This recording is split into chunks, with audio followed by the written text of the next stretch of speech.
side channel called Vermont Sun and Shade. So I was just sharing my plants over there. We'll be sharing more in Vermont over there. But welcome to Echo Art with Carmella-T. If you are new to the channel, we create with all recycled materials, fabrics, and supplies. And it is our way to give our beautiful earth a little hug. And by extending the life of anything, we are decreasing the amount of gases that are emitted and contributed to the greenhouse effect. So that is huge.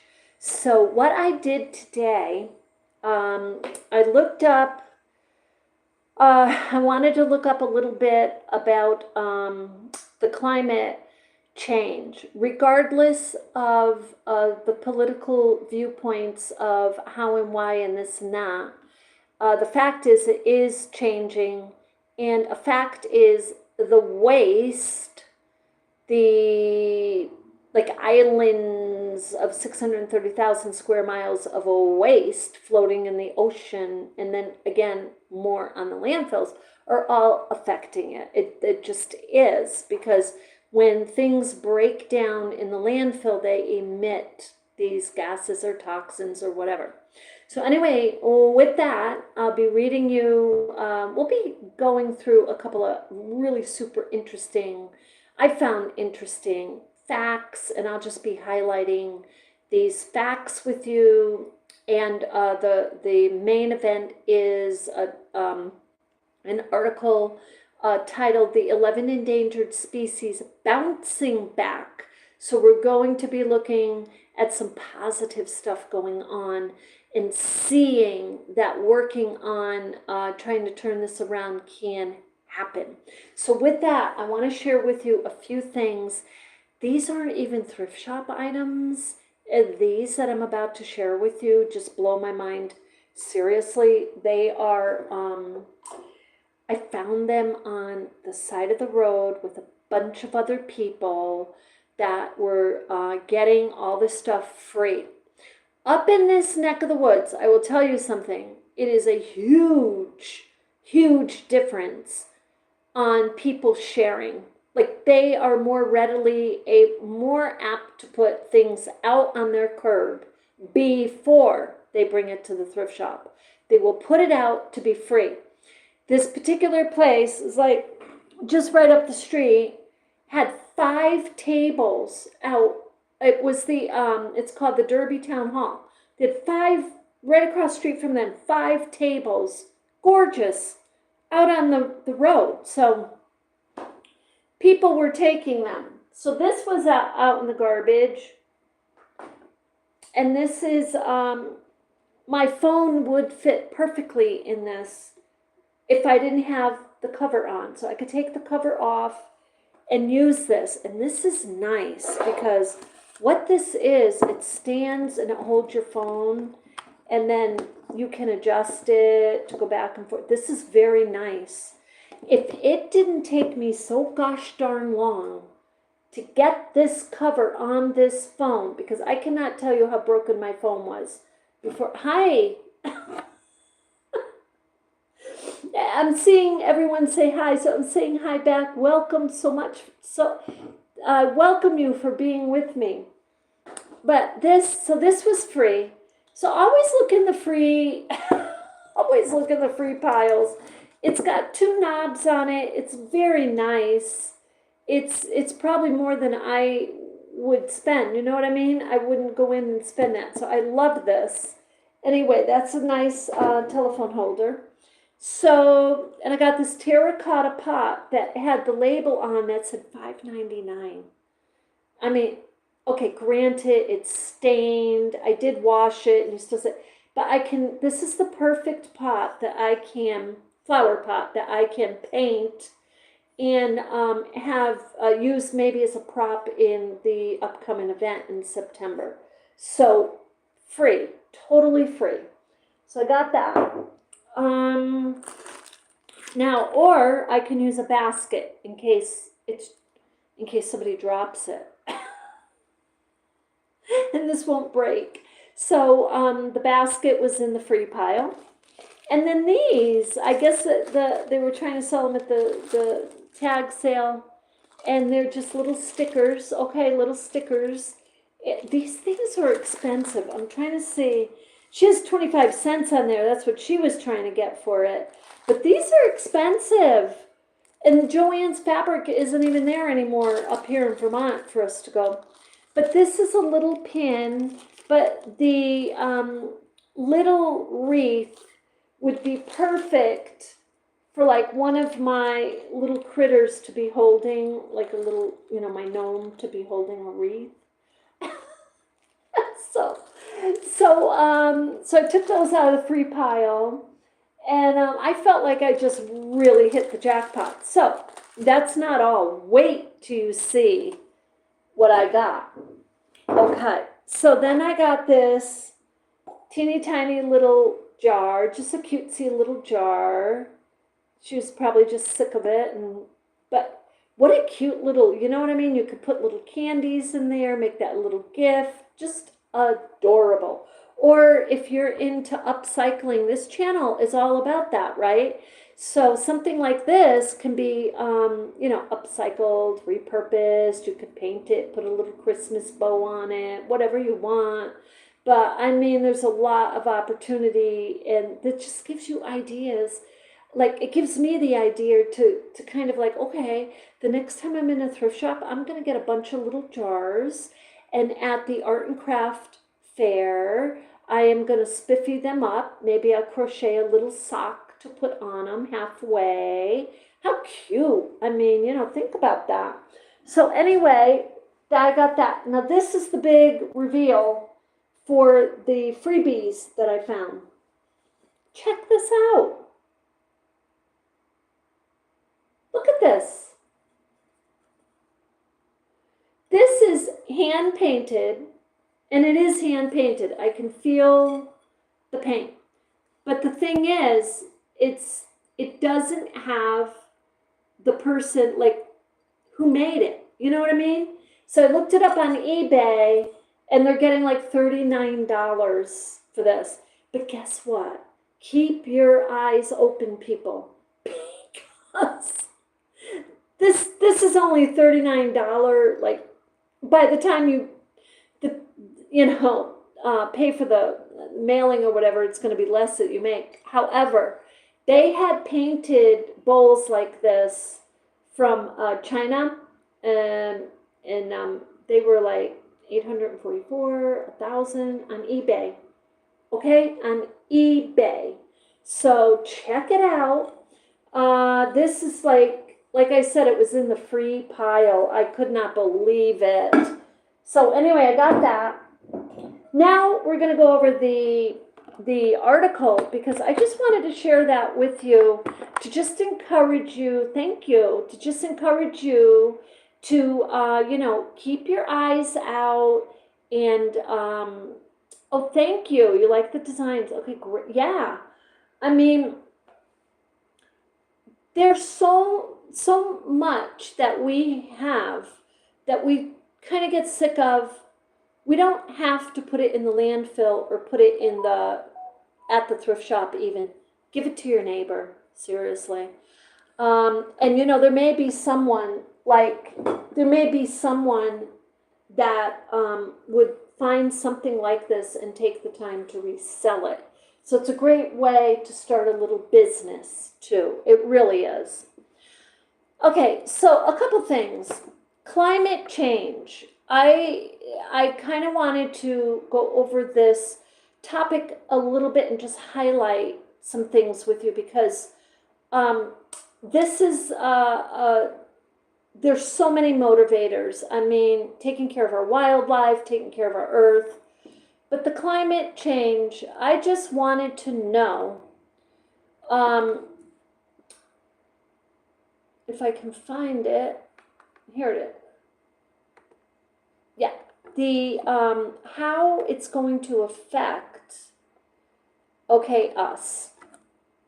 And a lot of people, you've gone over this, you've kind of heard it on YouTube, but it's a really good reminder that regardless of some of the things that are driving it may not be able to control, but a heck of a lot of the things driving it we can control. But there's some key facts here. This is from the World Health Organization 2023. So before this agency gets touched or goes away, I don't even know if it's still there, but this is the website. I did find this. This was written in October 12th, actually, 2023. And it says climate change is directly contributing to humanitarian emergencies, from heat waves, wildfires, floods, tropical storms, and hurricanes. And we're seeing a lot of these. As you know, there was just the volcanoes not too long, this month, in at the southern part of Russia, and parallel to Japan, right? That caused a tsunami alert.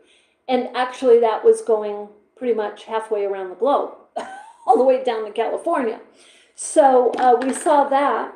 And in North Carolina, Texas, Florida, we've seen the flooding, intense, just crazy. Right now, there's some hurricanes working up from, I think it's the Atlantic, over to the northeast region part here of the United States.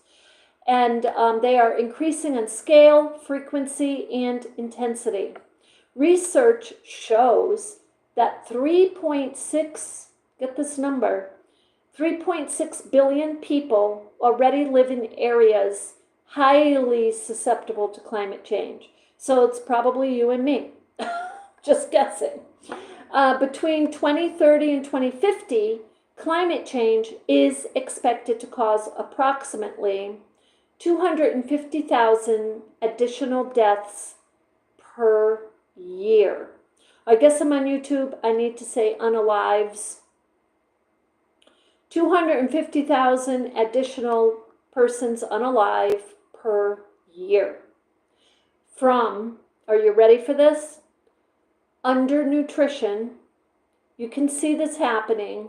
Seriously, I'm studying my budget every time I go to the grocery store.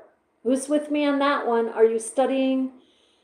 Are you trying to figure out what not to get as opposed what to get? Yeah, right? So from undernutrition, malaria, and that's probably going to be because of the lack of access to vaccinations, I'm guessing, because of all these agencies being deterred. They were talking about the fact that the NOAA, because they have been, their staff has already been amended, cut, this and that, messed with. That agency is the agency that alerts all the others about the hurricanes, the earthquakes, the flooding, and they're already saying we're seeing people caught up in these storms because there was not enough time to have been alerted. So heat stress, and from heat stress alone. So in other words, heat strokes. They're calling it heat stress. What happens, right? When I'm not a doctor, but I do know this, it's not just stress. I mean, it goes into heat stroke. Okay, from now we've got the next 2 days up here. It is a little cooler, I'm going to be honest with you, than when I live 2 hours south, and it is it's 2 hours, still in Vermont, but 2 hours, and still very north. That was very north part of Vermont. But it's very hot there, and up here, I'm noticing when they say it's going to be 95, here, it's like maybe 80, you know, let's see what it is, 82. It's 82. So there is a big difference. But the direct damage cost to health, excluding health determining sectors such as agriculture, water, and sanitation, is estimated to be between 2 to 4 billion per year by 2050. 2030, the direct damage costs to health. So they're saying that it's going to cost between 2 to 4 billion a year for health issues related to the climate change. Areas with weak health infrastructure, mostly in developing countries, will be the least able to cope without assistance to prepare and respond. Well, if they keep taking away our infrastructure that we've had in place to be strong and have, a strong response to everything going on, we wouldn't be at risk, but we're going to be more and more at risk to the climate change related issues, whether it's bacteria or it's malaria or, whatever it is. Reducing emissions of greenhouse gases through better transport, food, and energy use choices can result in very large gains for health, particularly through reduced air pollution. We know exactly what to do, but if we have leaders taking away the tools that we need to speak up. We need to keep speaking up. So anyway, this was written in 2023. Okay, now climate change is the silent terminator that could make 50% of the world's species go extinct by 2100. And I've seen the dates even sooner. But this is by the World Animal Protection, and it's called worldanimalprotection.ca. Okay? So our planet's diversity of life is at risk because of the erratic climate. Climate change poses a fundamental threat to species, communities, and people's livelihoods. So I'm not going to read this particular article because there's a lot to it. But we're going to go on to, I just wanted to read that specific headline because it's a really interesting article. They go into great detail, but it's saying it could affect 50% of the world's species by making them go extinct by 2100. Okay, so let me get rid of that. And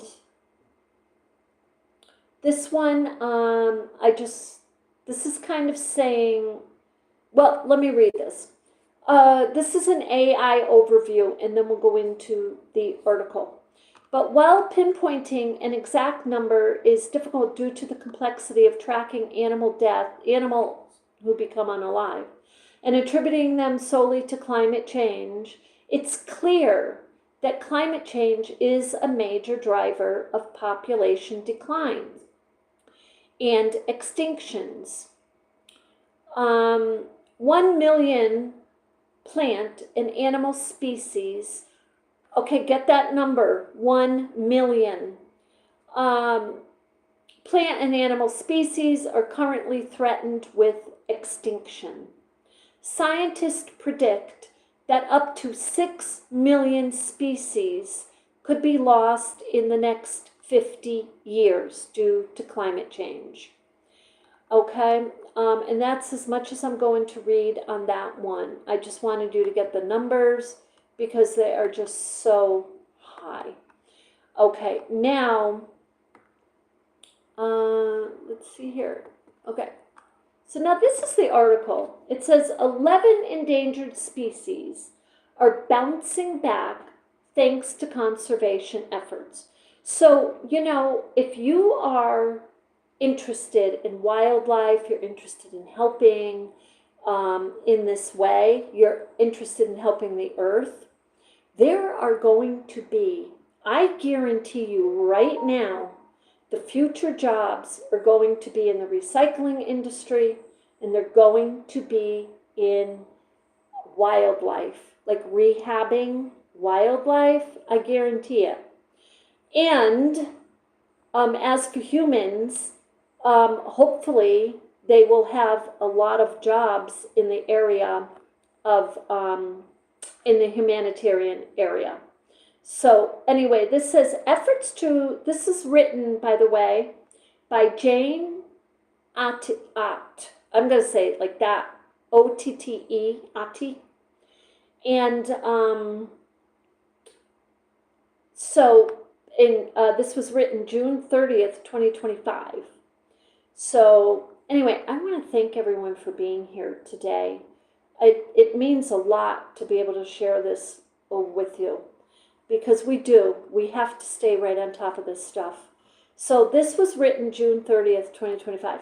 Efforts to protect endangered species have been going on for decades, and the fruits of these endeavors are finally starting to show. Some remarkable species on the brink of extinction, and I'm going to show you the pictures. We are now witnessing a glimmer of hope. Okay, so this first one that is rebounding, this article explores 11 species shedding light on the conservation efforts. This is the first one. This is, and then I'll read about it. This is called the Amur leopard grace in the wild. I'm just going to pull this out. You see it? Isn't that gorgeous? Gorgeous, gorgeous, gorgeous leopard. So, let's see here.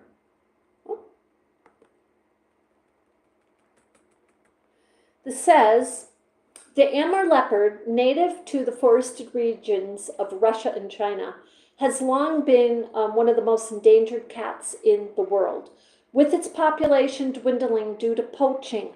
Now, I'm going to tell you, I read through this article already. Most of these animals were on the verge of extinction because of human beings unaliving them. Boom, period, that's it. Can you believe it? Okay, I'm just saying, poaching, you're going to hear that a lot right now. So with its population dwindling due to poaching and habitat destruction, that's another one, going through the forest and just knocking down the trees and, building, doing, selling the wood, whatever they want. Conservationists have worked tirelessly to protect its habitat and enforce anti-poaching laws. That does take a long time. It shouldn't. Something like that is a highly ethical, it's clear. It's like so clear that the animals need a place to live. So recent conservation success stories highlight a slow yet noticeable increase in their numbers. So that is the, however you say it, Amur or Amur leopard. So the next one is the black rhino, the horn of hope. So take a look at this. Let's see if I can get this larger picture. No, it's not going to do that. Okay. That's the black rhino. That one was also on the verge of extinction. And once teetering on the brink of extinction due to rampant poaching for their horns, black rhinos are cautiously making a comeback. Efforts make translation to safer areas and rigorous anti-poaching patrols have boosted their numbers in the African game reserves. And a lot of those, you've seen movies on this where, and documentaries where the anti-poaching patrols were in danger. Many people were in great danger because the people who wanted to poach and go, get these animals and get the money, and, they're talking big, big, big money, were violent towards these patrols. Additionally, education campaigns aimed at reducing the demand for the rhino horns have begun to take effect, gradually securing a safer environment. Okay, the next one that was endangered and is coming back a little bit is the mountain gorilla, a Goliath reborn. They're just adding that there, but a mountain gorilla. That's the mountain gorilla.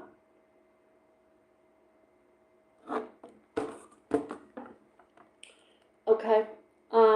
These animals were here probably long before us. Confined to the mountainous regions of Central Africa, the mountain gorilla faced threats from warfare, again, poaching and disease. However, thanks to the dedicated conservation work, including habitat protection and veterinary support, their population has steadily increased. You know, I gotta tell you, I cannot help but think this crisis right now in Vermont of 4,588 people homeless. They have no shelter, they have no habitat, they have no place to be. And 1,000+ children. I mean, this is absolute insanity. So why and how the human destroys the habitat of wildlife, but then of its own human species? It's really hard to believe. Okay, now the great sea turtle. This is another one that is making a comeback. Now, mind you, there's many different species of the sea turtle, and a good many of them still are endangered. But this one is beautiful, and it's making a comeback. And let's see where this is habitat. The green sea turtle, once hunted extensively, again, here we go, for their eggs and meat, is now returning to the beaches worldwide. They swim like miles and miles, like thousands of miles. Conservation efforts focus on protecting nesting grounds, lowering bycatch through improved fishing techniques, and cleaning up marine pollution. So I'm going to stop in the middle of this for those of you who are joining or wondering, why on earth, Carmella, are you talking about sea turtles on your art channel? And the reason is because on this channel, we create with all recycled materials, fabrics, and supplies. And we are doing that, focusing on recycling these, extending the life of these items so they do not get put into the landfill and contribute to the millions and thousands and 630,000 square miles of garbage already in the sea, for example, and break down and emit more toxins. So that's why, that's a driving force of this channel. And plus, we look at historical cultural arts as a way to use methods, because historical cultural arts, the different cultures that we speak about on this channel use natural or organic supplies and materials, and or they recycled what they had. So that is why we focus on these two things here, the recycling and the historical cultural arts. So so the next one is the giant panda. And you know the panda, you guys, if you're my age, you grew up when you were especially in elementary school, they talked about the panda a lot because it was going extinct. And look, so now the giant panda is making a comeback. It's making a comeback. So, okay, so we'll read the little blurb they give us on that. And that is saying, often regarded as the face of conservation, the giant panda has seen its numbers climb after many years of intensive efforts. Habitat expansion, bamboo replenishment, and successful captive breeding programs played critical roles in the recovery. China's dedication to preserving its national treasure has turned the giant panda into a beacon of effective conservation, leading it to reclassification from endangered to vulnerable. So I can remember the the giant panda, there were headlines, and there should still be headlines, like big headlines on this stuff, but the giant panda in captivity was not able to, like, they were having a really hard time with the reproduction of these giant pandas, so they just kept studying and they kept working and they got it. Okay, so the snow leopard. This is a snow leopard. The snow leopard is another one that was on the brink of extinction, and it is now bouncing back. Let's see what they say about this snow leopard. So, dubbed the ghost of the mountain for its elusive nature, the snow leopard prowls the terrains of Central Asia. Conservation efforts focus on securing prey species, mitigating human-wildlife conflict, and combating poaching. Again, poaching. So the extinction that they were on the brink of was created by man. Community-driven models that involve local people in conservation work have been particularly effective in stabilizing snow leopards. This next one, I really don't understand. The California condor doesn't, it's like no appeal to it, but check this out. This was on extinction, and it was because they were being hunted. That's the California condor. So that's in the United States, and let's see here. So the California condor faced near extinction way back in the 1980s, but a captive breeding program brought it back from the brink. Released back into the wild, these majestic birds now soar through the skies of California and Arizona. Continued efforts include monitoring their health and managing, so this is what got them, was lead poisoning. Risks was lead poisoning risks left by hunters.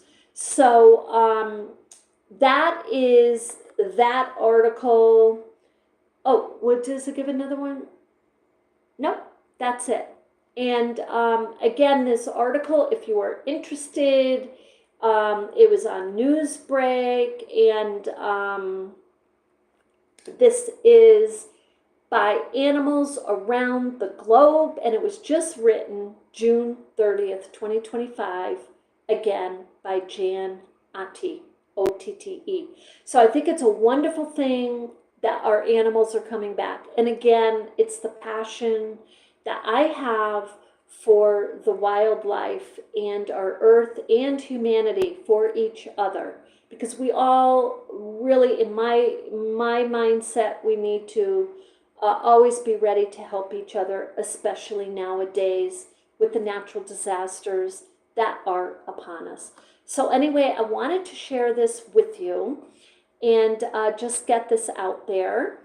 And for those of you who are interested, we will be continuing our Boro Sashiko, but we're going to be doing some other really interesting crafts that are where you can utilize clothespins. We're going to be doing the clothespins craft because I'm going to be making a prop from those, and we've got a number of other things that are on the agenda, getting ready for this event, and then we have to get ready for the art and craft fair in November.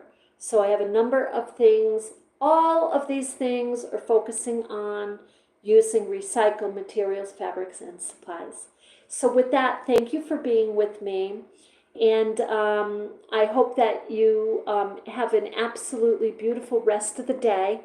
And with that, if you have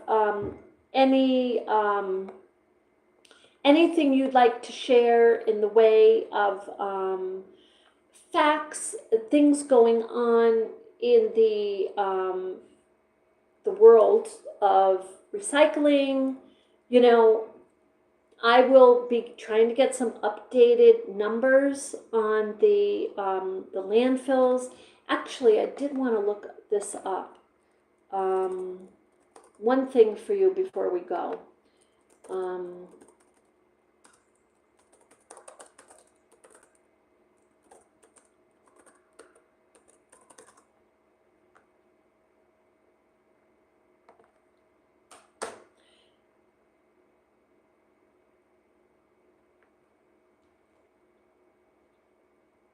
Okay, I'm not finding the specific miles that I had thought that they dedicated to,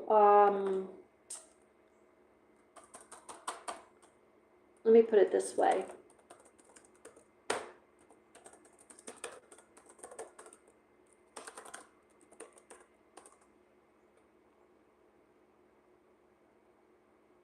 Yeah, let me just read this to you. This is just California.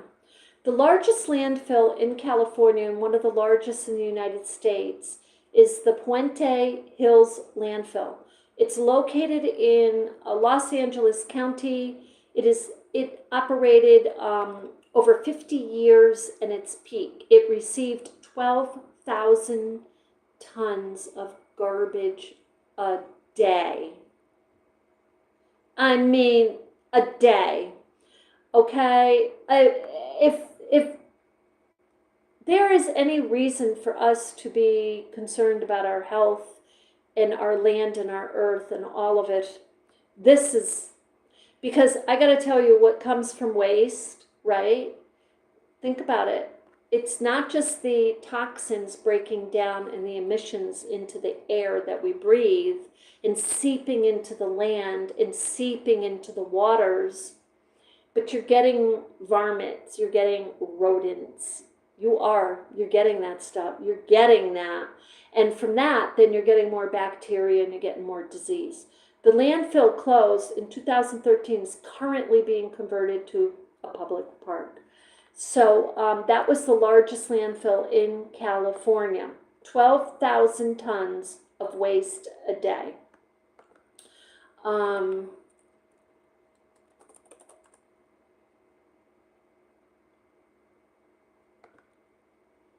Okay, so I just want to read this, even though they're saying that it is historically the largest. I'm trying to get what the largest was today, but they're saying historically. Historically, Puente Hills was the largest landfill in the United States for many years, towering over 500 feet tall, 500 feet in height, and spanning 700 acres. Think about that. So they are trying to do good things with that today.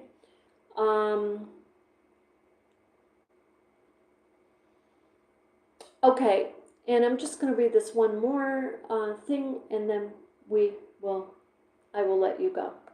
But this is on wastetodaymagazine.com.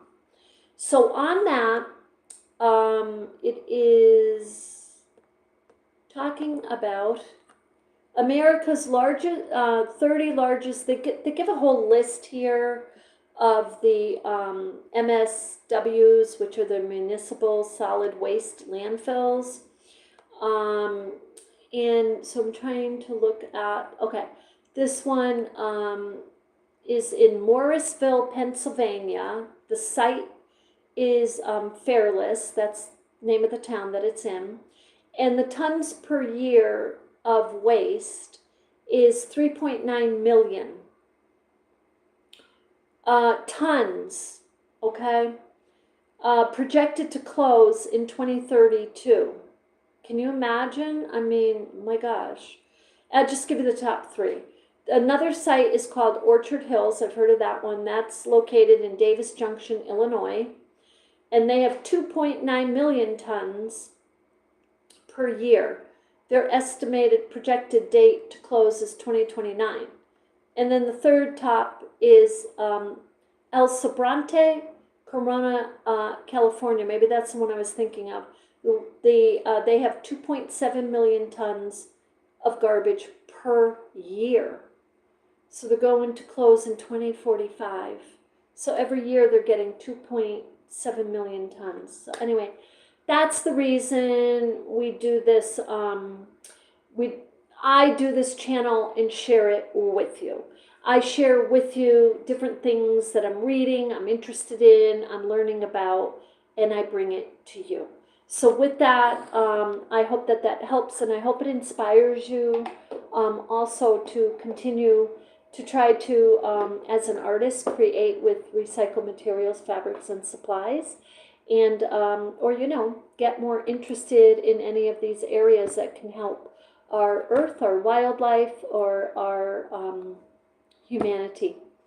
So with that, I hope you have an absolutely beautiful day. I'll see you in the next one.